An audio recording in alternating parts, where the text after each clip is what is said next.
ಹಗರಣ ಕುರಿತು ಮುಖ್ಯಮಂತ್ರಿ ಸಿದ್ದರಾಮಯ್ಯ ವಿರುದ್ಧ ಪ್ರಾಸಿಕ್ಯೂಷನ್ಗೆ ರಾಜ್ಯಪಾಲರಾದ ಥಾವರ್ ಚಂದ್ ಗೆಹ್ಲೋಟ್ ಅನುಮತಿ ನೀಡಿರುವುದನ್ನು ಖಂಡಿಸಿ ನಂಜನಗೂಡು ಮತ್ತು ವರುಣಾ ವಿಧಾನಸಭಾ ಕ್ಷೇತ್ರದಿಂದ ಕಾಂಗ್ರೆಸ್ನ ಸಾಕಷ್ಟು ಮುಖಂಡರು ಮತ್ತು ಕಾರ್ಯಕರ್ತರು ಜಮಾಯಿಸಿ ರಾಜ್ಯಪಾಲರ ವಿರುದ್ಧ ಧಿಕ್ಕಾರಕ್ಕೆ ಘೋಷಣೆಗಳು ಕೂಗಿ ಆಕ್ರೋಶ ವ್ಯಕ್ತಪಡಿಸಿದರು.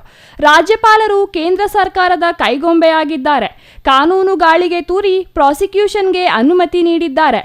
ಇದು ಕಾನೂನು ಬಾಹಿರ ನಡೆಯಾಗಿದೆ ಎಂದು ಪ್ರತಿಭಟನಾಕಾರರು ಆರೋಪಿಸಿದರು. ನಂಜನಗೂಡು ಪಟ್ಟಣದ ಹುಲ್ಲಹಳ್ಳಿ ವೃತ್ತದಲ್ಲಿ ಶಾಸಕ ದರ್ಶನ್ ಧ್ರುವನಾರಾಯಣ್, ಮಾಜಿ ಶಾಸಕ ಕಳಲೆ ಕೇಶವಮೂರ್ತಿ ನೇತೃತ್ವದಲ್ಲಿ ಜಮಾಯಿಸಿದ ಕಾರ್ಯಕರ್ತರು ಟೈರ್ಗೆ ಬೆಂಕಿ ಹಚ್ಚಿ ಬಿಜೆಪಿ ಪಿತೂರಿಯಿಂದ ರಾಜ್ಯದ ಮುಖ್ಯಮಂತ್ರಿ ಸಿದ್ದರಾಮಯ್ಯ ಅವರ ಆಡಳಿತ ಕಾರ್ಯವೈಖರಿ ಹತ್ತಿಕ್ಕಲು ಪಿತೂರಿ ನಡೆಸಿ ಅನುಮತಿ ನೀಡಲಾಗಿದೆ ಎಂದು ಆರೋಪಿಸಿದರು. ರಾಜ್ಯಪಾಲರ ಮುಖಾಂತರ ಇಲ್ಲಸಲ್ಲದ ಕಾನೂನು ಬಾಹಿರ ಚಟುವಟಿಕೆಗಳಿಗೆ ಮುಂದಾಗಿದ್ದಾರೆ. ಇದಕ್ಕೆ ಬಗ್ಗುವ ಪ್ರಶ್ನೆಯೇ ಇಲ್ಲ. ಮುಖ್ಯಮಂತ್ರಿ ಸಿದ್ದರಾಮಯ್ಯ ಅವರು ಯಾವುದೇ ಕಾರಣಕ್ಕೂ ರಾಜೀನಾಮೆ ನೀಡುವುದಿಲ್ಲ. ತಪ್ಪು ಮಾಡದ ಪ್ರಾಮಾಣಿಕ ರಾಜಕಾರಣಿ ಯಾವಾಗಲೂ ಬಡಜನರ ಸೇವೆ ಮತ್ತು ಅಭಿವೃದ್ಧಿಯ ಬಗ್ಗೆ ಕಾಳಜಿ ವಹಿಸಿ ರಾಜ್ಯದಲ್ಲಿ 5 ಗ್ಯಾರಂಟಿ ಯೋಜನೆಗಳು ಕೋಟ್ಯಾಂತರ ಜನರ ಪಾಲಿಗೆ ಸಹಕಾರಿಯಾಗಲಿದೆ ಎಂದರು. ಇದನ್ನೆಲ್ಲ ಹತ್ತಿಕ್ಕುವ ಸಲುವಾಗಿ ಬಿಜೆಪಿ ರಾಜ್ಯಪಾಲರ ಮೂಲಕ ರಾಜ್ಯದಲ್ಲಿ ಗೊಂದಲ ಸೃಷ್ಟಿ ಮಾಡಲು ಮುಂದಾಗಿದೆ. ಇದಕ್ಕೆ ರಾಜ್ಯದ ಜನರೇ ತಕ್ಕ ಪಾಠ ಕಲಿಸುತ್ತಾರೆ ಎಂದು ಶಾಸಕ ದರ್ಶನ್ ಧ್ರುವನಾರಾಯಣ್ ಪ್ರತಿಭಟನೆ ಸಂದರ್ಭದಲ್ಲಿ ಮಾತನಾಡಿದರು. ಯಾವುದೇ ರೀತಿಯ ಕಪ್ಪುಸುದ್ದಿ ಇಲ್ಲದಂತ ಲಿಖಿತ ಉಳ್ಳುವಂತ ಒಬ್ಬ ಮುಖ್ಯಮಂತ್ರಿ,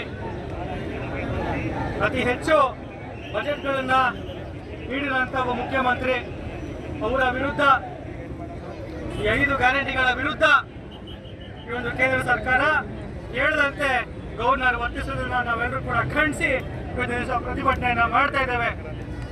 ಈ ಒಂದು ದಿವಸ ತಾವೆಲ್ಲರೂ ಕೂಡ ಹೆಚ್ಚಿನ ಸಂಖ್ಯೆಯಲ್ಲಿ ಬಂದು ಭಾಗವಹಿಸ್ತಾ ಇದ್ದೀರಾ.